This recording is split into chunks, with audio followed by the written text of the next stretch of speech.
Nous parlions de la liberté tout à l'heure, mais c'est ça. Avoir C'est la faculté de rêver. Est-ce que vous rêvez sur scène? Non, un artiste ne peut pas rêver sur scène. Vous rêvez. Mais je rêve avant, je rêve avant. Vous rêvez avant. Et vous rentrez dans la peau du personnage au point de vous oublier et de ne pas pouvoir en sortir parfois? Pas seulement sur scène, mais quand je vais regarder un spectacle, je vais souvent avec mes amis ou avec ma famille, ils vous diront, ils font très très attention avec moi parce que je sors de scène transfigurée et je deviens le personnage. Je commence à parler de la même manière du personnage qui m'a ému sur scène.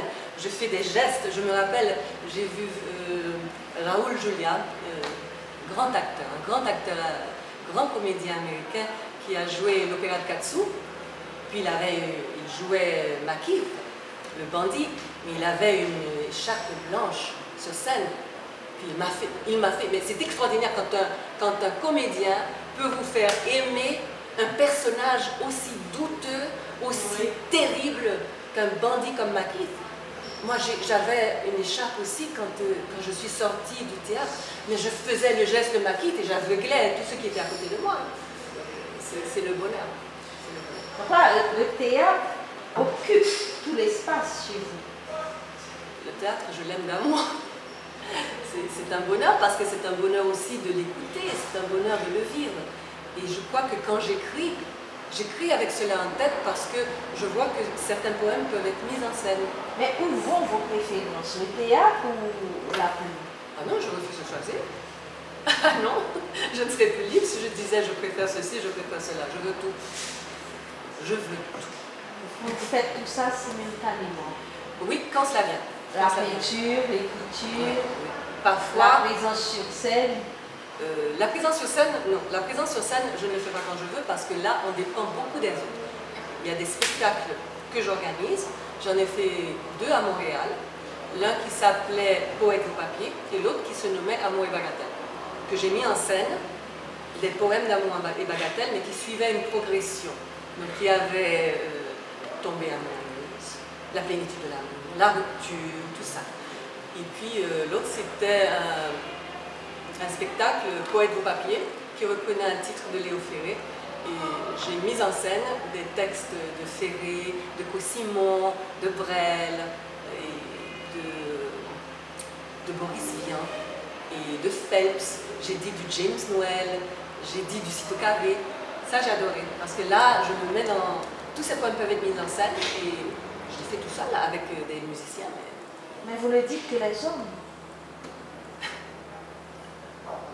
Oui, je suis la seule femme. Je suis la seule femme entourée d'hommes. Vous avez raison. Oui, mais vous le dites que les textes d'hommes. Oui. Pourquoi? Pourquoi cette préférence? Mais je vais retourner peut-être à mon enfance. Je me rappelle que j'ai dit beaucoup le Cid. Je jouais au dribble. Je n'ai jamais voulu jouer Chimène. Et dans Cyrano, je voulais jouer Cyrano. Je ne voulais pas jouer Roxane. Et je pense que c'est parce qu'il y a une certaine force vitale et une sorte de... Je vais reprendre ton mot, Marie-Alice, d'impudeur, mais ce n'est pas le mot impudeur, c'est juste la liberté de se franchir, c'est ça. D'honnêteté. Voilà, c'est exactement ça. Qu'ont les hommes en écrivant, mais qui vous montre aussi que la société a pu exercer une répression contre les femmes parce qu'elles se répriment toujours dans leurs écrits. Donc tout est dit par métaphore, tout est... Alors que moi j'avais toujours voulu être libre. Donc peut-être pour ça. Quand Cito Cavé écrit « M'envie d'où tout dit », j'ai jamais lu une femme et j'aurais souhaité que les femmes écrivent ça, mais pas. Donc là, d'après vous, les femmes ne se dénudent pas assez quand elles écrivent. C'est un choix qui leur est dicté par la société dans laquelle elles vivent. J'ai une amie qui m'a dit qu'elle écrit, mais quand son mari a vu ce qu'elle écrivait, il lui a été refusé le droit de publier. peut dire. Mais est-ce que vous trouvez l'assistance de votre entourage immédiat, de la famille? Vous êtes soutenu par la famille? J'ai la chance extraordinaire d'être entourée de gens qui ne sont pas menacés par ma liberté et qui l'apprécient. Qui jouissent de cette liberté? Ils sont heureux de cette liberté? Ils sont heureux parce que je suis heureuse. Je ne pense pas que quelqu'un puisse vouloir vivre avec quelqu'un qui n'est pas heureux, quelqu'un qui est réprimé, quelqu'un qui se sent attaché. Pablo Neruda a écrit ces 4 lignes. L'homme avec lequel je vis incarne le sentiment que partage Neruda. Il dit: viens avec un homme ancré à tes pas. Viens avec 100 hommes dans ta chevelure. Viens avec 1000 hommes entre ta poitrine et tes pieds. Viens comme le fleuve chargé de noyer. Pourquoi? Parce que cette personne est si sûre de l'amour qu'on lui porte, a tellement confiance qu'il n'a pas peur des autres qui sont à la remorque, qui viennent ou qui étaient là avant, parce que il y a toujours des autres vies. Nous vivons plusieurs vies, parfois simultanément, parfois chronologiquement. Mais je sais qu'on ne fait que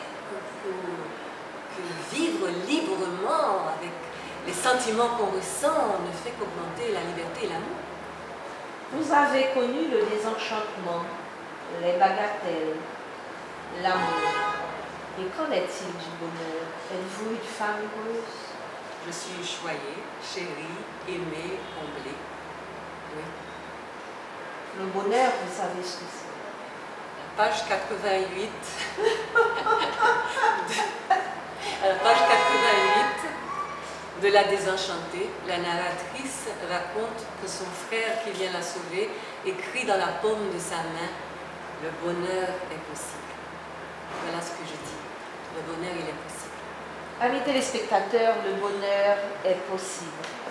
Sur ces mots, nous quittons Michel Voltaire-Marcin en la remerciant pour ce moment combien émouvant et enrichissant. Dieu vous garde. Respect. Je vous embrasse.